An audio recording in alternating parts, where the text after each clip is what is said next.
Hello, everyone. Welcome to the very first episode of True Crime Catch Up. I'm Stuart Blues from British Murders. With me is Adam Lloyd from UK True Crime. Hey, Stuart. Hello, everyone. And every week we'll be diving into what's happening in the world of true crime, from the biggest headlines to the strangest stories you might have missed. Make sure you follow the show wherever you're listening, hit subscribe on YouTube, and if you enjoy what we're doing, leave us a quick rating or review. It really helps people find us, and it is a zero-cost way of supporting this brand new show. Right, let's get into it. This month marks 5 years since the death of Anthony Hardy. Does that name sound familiar to you? He died at HM Prison Frankland, and he's a man who many will know by the nickname the media gave him that Stuart and I both don't like one little bit, the Camden Ripper. Anyway, rather than just retelling the story, we've broken this tragic case into a number of talking points, the kind of discussions that we think help us and you understand not just who Hardy was and why he did what he did, but what his case also says about the wider issues in society. Yeah, instead of going beat by beat through his crimes, we'll be talking about things like class, mental illness, addiction, the way we view serial killers, and how the media shapes those narratives. But before we get into all that, here is a quick bit of background for some much needed context. The reason I'm laughing is because we've just said we're not going through the case, but I am going to give you a high level overview right now about Anthony John Hardy. So he was born in 1951 in Burton-upon-Trent. And on the surface, he seemed like a fairly ordinary bloke. He was bright, educated. He was even married with kids for a while. But behind that, there was a long history of heavy drinking, depression, and increasingly erratic behaviour. Over time, his mental health declined, and he had several run-ins with the police and psychiatric services. By the early 2000s, Hardy was living alone in Camden in North London in a council flat. That's where things took a very dark turn. In January 2002, police were called to his flat after a neighbour complained about damage to her door. Hardy had poured battery acid through her letterbox, if you can believe it. When officers arrived, they noticed a locked room and insisted on checking inside. In there, they found the body of 38-year-old Sally White. Everything about that scene pointed towards foul play. There were bloodstains on the wall, a clear head wound on Sally, and signs her body had been cleaned. But the post-mortem by Dr. Freddie Patel ruled Sally's death as being due to natural causes. He said she'd suffered a heart attack. As bizarre as that sounds, it meant Hardy walked free, charged only with criminal damage. Before I continue, Adam, we'll come on to Freddie Patel later, but I can't wrap my head around how discovering that scene, he only ends up with criminal damage and walks free. Well, it's interesting you say that because also when he emigrated to Australia, he tried to kill his wife and he admitted trying to kill his wife. But he said, he's very charming, wasn't he, this guy sometimes? And he said that I should be in a hospital, not a police station. That's where he ended up. It's crazy. We'll carry on with the story and then we'll break down some points of this, which is how these deep dives are going to work going forward, just so you're aware. This is a little taster of what you've got to come. So Hardy ends up spending several months in psychiatric units after that, but in November 2002, doctors decided he no longer needed to be detained, similar to the charge there. He doesn't get a charge, he doesn't need to be in a psychiatric place anymore. He was therefore released once again back into the community, and within just 6 weeks, he'd killed again. Just after Christmas 2002, bin bags filled with human body parts were found near Hardy's Camden flat. They belonged to 2 women, 29-year-old Elizabeth Valad and 34-year-old Bridget McLennan. Both were sex workers who'd been lured to his flat, and both were brutally killed and dismembered in that most haunted of places. Some of their remains were found in those bins, but their heads and hands have never been recovered. When police searched Hardy's flat again, it was horrific. They found photographs he'd taken of his victims' bodies, posed in disturbing ways, with items placed on them, things like a devil mask and a Mr. Happy sock of all things. There were drag marks, traces of blood everywhere, and evidence of occult-like decorations. Hardy managed to evade arrest for a couple of days, but he was eventually caught after an off-duty police officer recognised him in North London. Even then, he fought back violently during the arrest. That's so on point for his character. When the case went to trial in 2003, Hardy pleaded guilty at the very start to the murders of Sally White, Elizabeth Valad, and Bridget McLennan. His motive, if you can call it that, was to take sexual photographs of their bodies after killing them. The judge described his acts as unspeakably depraved, I think that's fair, and sentenced him to life imprisonment, which was later upgraded to a whole life order, meaning he'd never be released. That's a rare sentence in the UK. At the moment, there's only about 60 odd people with a whole life order, and it's so rare that life does actually mean life if you get one of those sentences. Hardy died on November 25th, 2020, as we alluded to at the start. That was from sepsis. Also just a couple of weeks away from another notorious British killer. And here's the thing, Adam and I know that person was. But do you, dear listener? Leave a comment with who you think it was and we'll let you know if you're right at the end of the episode. One other name tied to this story is that of Dr. Freddie Patel, the controversial pathologist who said Sally White died of a heart attack.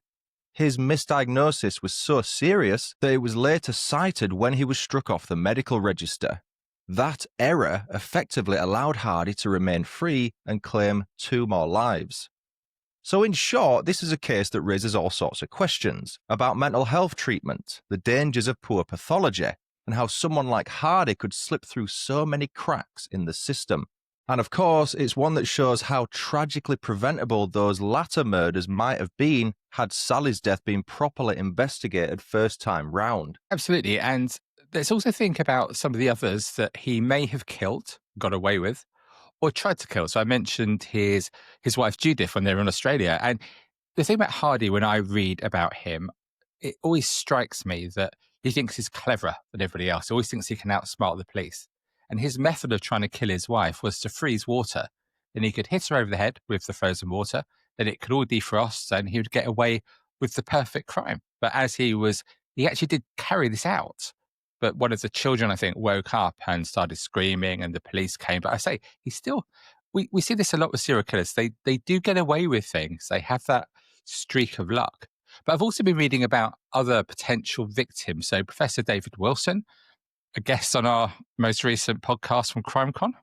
We call him Dave. That's Dave. how well we know him. But you can't ignore what this guy says. He knows his stuff, and he's gone as far as naming the cold cases that he thinks should be reopened by police. He links the death of Sharon Hoare, who was a sex worker murdered in Chelsea in 1991, and also Christine McGovern, who was found dead in her bath, again thinking about his wife, in Walthamstow in 1995. He said this, I'll just say really, really briefly. He said, I have the distinct impression that if police were to look closely with Hardy as a prime suspect in the Sharon Hoare and Christine McGovern cases, then at long last their families might get some closure. The basis for his claim relies on comparing the modus operandi in the cold cases to the Camden murders. There's also a forgotten photo fit of a suspect sought for attacking sex workers in West London in the 90s that bore a striking resemblance to Hardy. And a new revelation, this is interesting as well, that Hardy worked as a minicab driver around the time of Sharon Hoare's death. And one of the last sightings was of her getting into a cab. And we automatically think, don't we, of people like Christopher Halliwell, who worked as minicab drivers and the access that gives. But look, we'll maybe return to this another time. But what is clear is however many people he did kill, it reveals so much, I think, doesn't it, about the systems and attitudes that allowed him to fall through the cracks, quite frankly. So let's go right back, can we, Stuart, to his early life. Yeah, so as I say, Hardy was born in the 50s. The first thing that struck me when looking into his background is how that shaped his identity and his resentment of what was essentially his working class roots. He was from a respectable family in the Midlands.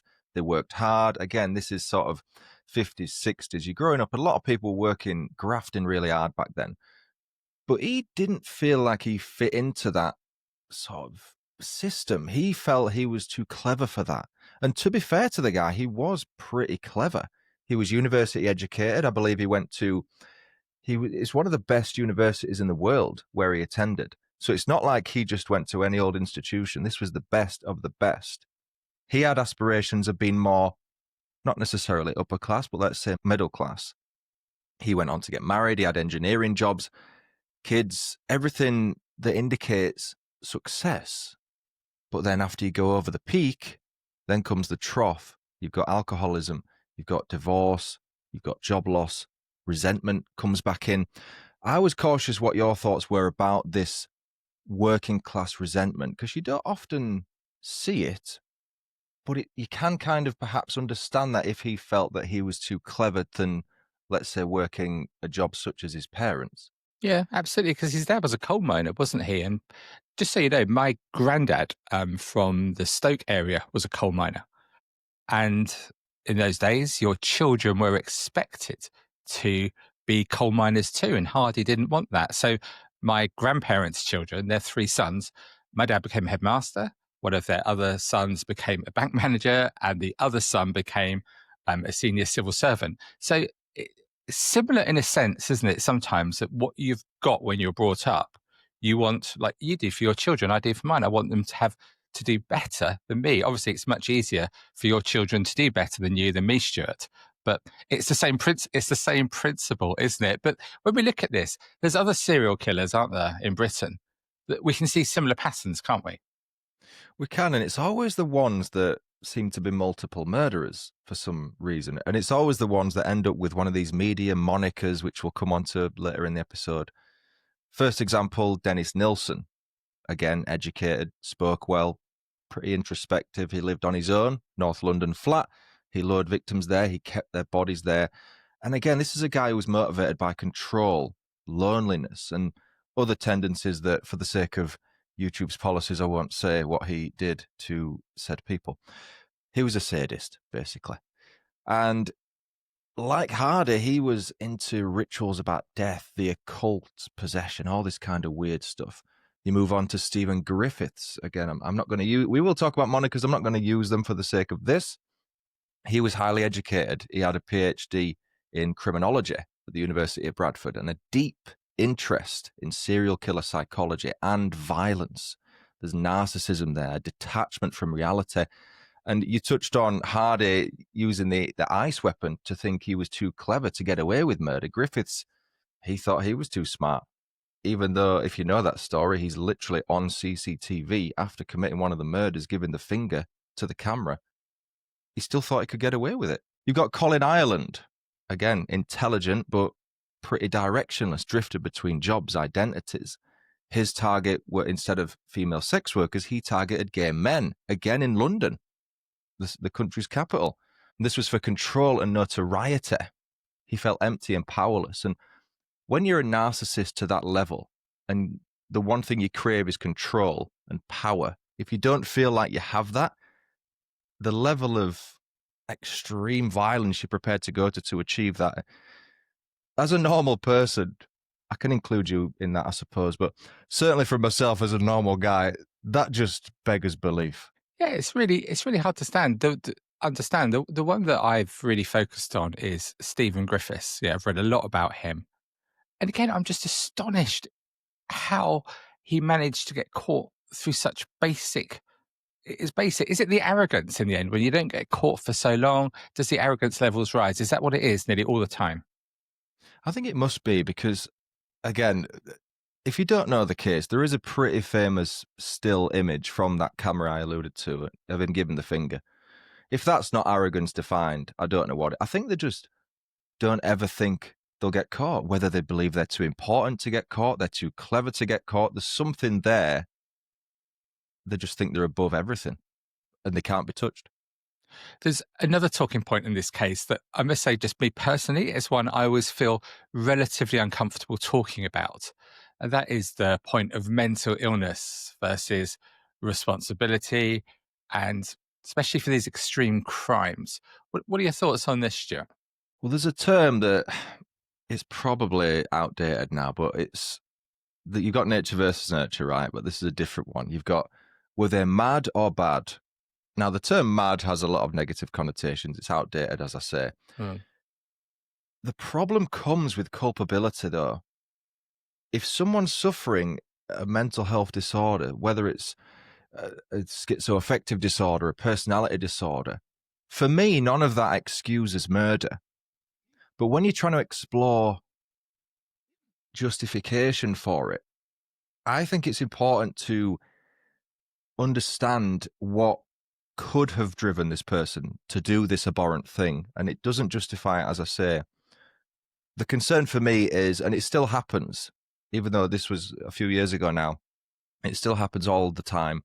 People are either being missed by the system, and whether that's due to staffing issues or funding issues or humans make mistakes, of course.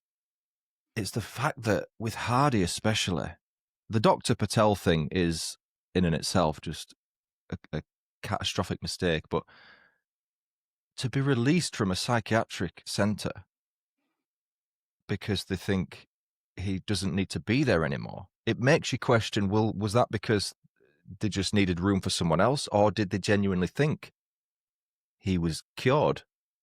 Because surely with some of the stuff he has, you can't be fully cured. You can be treated. I can't, pardon the pun, but I can't wrap my head around it. I'm exactly the same. And it's always so easy, isn't it, to blame the authorities. So when another person commits a terrible crime and then everyone, all the politicians sends their thoughts and their prayers and everything, then a few days later you find out that they're known to the authorities. And it's also easy, isn't it, to blame, oh, well, we can't do anything right in this country. But it's an impossible situation, isn't it, with the amount of challenges people are feeling, and it's a difficult world to live in, the mental illnesses that people are having. I mean, how many staff? There's enough staff. There aren't enough staff. You can't keep people in. You can't manage them effectively in the community, because by being in the community, they're still living a life. I think it's an impossible struggle. I don't know the answer. And frankly, I don't think anybody does. They don't. What I would encourage people to do, if you do work, whether it's in the NHS or whether it's in a psychiatric hospital or even in a prison, let's say, please get in touch, because we want to understand this more. We see it all the time researching our own shows, and it does crop up, and it's okay for us commenting on this as laymen. To get an insight, I know a lot of my listeners work for the NHS, for example, so it's good to hear from them about how that works from a staffing level. If anyone does work with patients such as this, please do get in touch and let us know, because we'd love to understand it better so that when we're talking about it, we can perhaps have that in the back of our mind. With medication and stuff, would that have prevented it? You just don't know, do you? Because I imagine everyone that has, even if two people have the same mental illness, they will be treated differently, right? It will affect them differently. Do you think that's a fair thing to say? Yeah, we need an expert on, don't we, to come and talk to us sometime about this. Yeah. So if you know anyone as well, just let us know. And a similar thing, which is another talking point, is addiction. So for Hardy, it was alcohol, as it is with a lot of people. One thing that I mentioned in a recent episode of mine about alcohol addiction is, to people who don't know, they might think, we'll just stop drinking. It's as easy as that. But alcoholism is really, it is a disease, because the effect it has on your body, if you just stop cold turkey, you could actually die. So it has to be a staged withdrawal. It's a bit of a tangent there, but with Hardy's lifelong alcoholism, we know that violence can come with that. Binge drinking, blackouts, perhaps a bit of gaslighting going on if you claim to not remember. How many of us have gone on a night out and not remembered what happened the previous evening? What do you think about his revolving door pattern, though? He would drink, commit a crime, go into care, get released, repeat. It's a real concern. It is, and I think it's quite interesting, going back to the point you made earlier. When he then went sober, he could then almost, it strikes me, could potentially have convinced people in the institutions he was working with that he's actually made a recovery, because he was thinking and acting very differently when he was sober. That potentially, I mean, and he probably knew this as well, didn't he? I think so. And given his personality and his intelligence level, master manipulator, I think it's fair to say. And again, with mental health, it's such a hard thing to prove. And this is why there's so much stigma around it, even now. We're hearing it all the time in the news about various political parties saying that they would reduce benefits for stuff like low-level anxiety. Well, how do you prove that? How can you subjectively say what level of anxiety someone has? It's such a difficult thing to prove, but it's also, for someone like Hardy, an easy thing to manipulate people into thinking that you are better, I imagine. And there's so many killers that have got heavy alcohol abuse. I mean, to me, I think Dennis Nielsen is the one that really sticks in my mind. He was drinking super heavily, wasn't he, around the time that he was killing? He did meet people at bars, though. Yeah. And Colin Ireland, I don't know if he was an alcoholic, but he certainly went out to clubs and bars where his target victims were frequenting. So again, it makes you wonder, does that come from a place of loneliness, of a lack of self-confidence? Because we all know that alcohol gives you a bit of a confidence boost. That's undeniable. It's hard to comment as someone that doesn't have a problem with alcohol. But there are common themes that we pick out of these various killers, and substance abuse is always one, isn't it? Yeah, it really is. And what I know when you see the people in the later stages of alcoholism, it's very, very clear. I'm sure there's people that you've worked with or do work with or I work with who are probably functioning alcoholics. Some people just like drinking, right? But this comes back to the whole thing of you can't just stop because your liver keeps releasing enzymes to combat the alcohol. It doesn't know you've stopped. And this is, you get to the point where your tolerance becomes so high that you can function. And without it is when you actually can't function, which is beyond ironic. Well, I like a beer as well, but I've got a simple rule that I think's protected me. I just say no alcohol before 10 a.m. And that's really worked for me so far. I'd maybe recommend it to people if you're listening out there. That's a solid rule. I'll have to push mine back an hour then. Let's talk about the cult of serial killers, because it's one thing that I just find it bizarre. What are your thoughts, Stuart? Well, this is something that I'm guilty of. When I first started British Murders, I covered for the first season or even two, primarily infamous serial killers. And before I started attending events, seeing family members of victims speak, I was focusing more on the killers. And we are here, but there's a reason behind it. We're picking out things for society. The nickname thing, monikers, you call them. Yeah. All they seem to do is serve or immortalize these people, put them on a pedestal. And it's like, wow, you've killed people. How many have you killed? X. Oh, but he's killed X, so he's a better killer than... And this is genuine conversations people have. And I have been guilty of it naively in the past. I'll admit that. And we see it I certainly see it in the true crime community. I see if you go to Etsy or something now, you can buy a mug with Ted Bundy on it, or you can get a serial killer calendar. I just find it. So let me ask you a question. So I always get in trouble with myself. In trouble with myself? Adam and his ego talking to each other again. What do we say here? Do we call ourselves true crime fans? Now, to me, fans is short for fanatics. That sounds a bit odd to me. So I tend to say people who consume true crime, but that sounds weird to me as well. Do you say either? I suppose you could shorten yours to true crime consumer. It sounds like you're eating something. Oh, it does. Or like you're working for Which or something, doesn't it? But yeah, I get what you mean. One of the questions I hear being asked is, what's your favourite episode? Or what's your favourite murder? Yeah. I hate that phrasing. I know people ask it in an innocent fashion, but I always say what I'd prefer you to say is what's had the most effect on you or something like that. But yeah, I don't know what you would call... True crime fans is the general term, so I guess we have to stick with that, even though I understand what you mean about the connotations. But then we get into the whole thing about, is true crime entertainment? We've discussed this before, and I think undeniably it still is. But then when I started my podcast, I would say at the end, I hope you've enjoyed this episode. And the amount of people that came back and said, no, I did not enjoy hearing this. This is the worst day in people's lives. And you're talking about enjoying it. So I say now, I hope you found this episode of interest, which feels better to me and is actually right, isn't it? It is. Yeah, I just say cheerio. I do, but you're a bit more basic than me, Stuart, aren't you?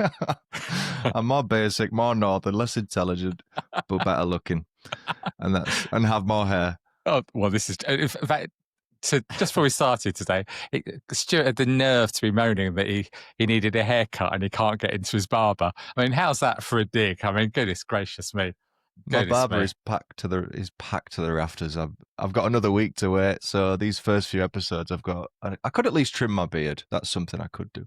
Let's go back to these serial killer monikers, because the one thing that really got me a few years ago was when Zac Efron played Bundy Yeah. in a Hollywood film. I mean, that to me, that is outrageous. Do you agree?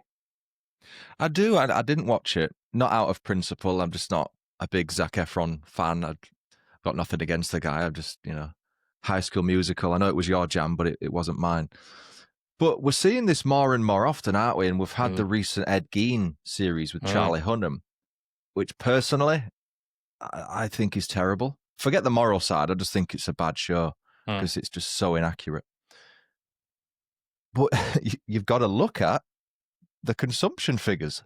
Yeah. Look at the things that get consumed. We'll use that word again.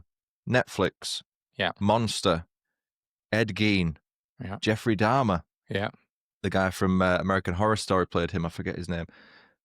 These are the things that will be in their top performing shows for a good while. Yeah. You look at a random documentary, say something Channel 4 or Channel 5 would release on, British seaside murders, the murder of X. That's not going to perform. It might do if you're from the region or if you know the story, but everyone knows Ed Gein to some degree. That's going to perform, isn't it? It'd be different if they based that monster story and called it the name of one of his victims. You'd be like, oh, what's that? I'm not going to watch that. That's how the majority of people with Netflix accounts would view it. And this is why we want to focus on the victims, but big people like Netflix or anyone else, and again, I'm being ironic because we are focusing on Hardy for this episode. And be all and end all, it comes down to marketing and what people want to see.